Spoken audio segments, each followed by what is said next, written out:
L'industrie pharmaceutique occupe une place prépondérante dans l'économie suisse.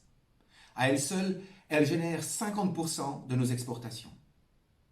Si la pharma est importante pour la Suisse, l'inverse ne s'applique pas automatiquement. À l'échelle mondiale, le marché suisse, avec ses 9 millions d'habitants, ne représente même pas 1% des ventes globales de médicaments. La Suisse et la pharma, c'est un peu David et Goliath. Comprendre ce contraste est très important. Quand une entreprise décide de lancer un nouveau médicament dans le monde, elle va se concentrer sur les grands marchés, comme les États-Unis ou l'Union européenne.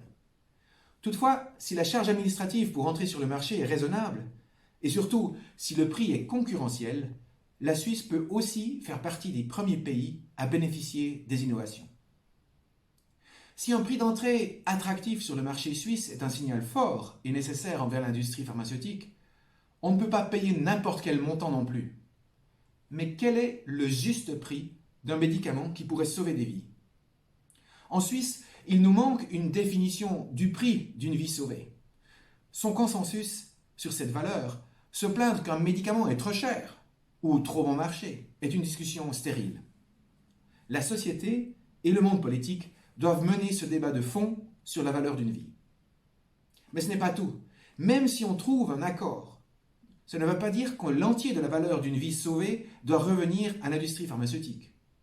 Lors d'un accident de la route, par exemple, quand on appelle l'ambulance, on ne nous facture pas non plus des milliers de francs la minute.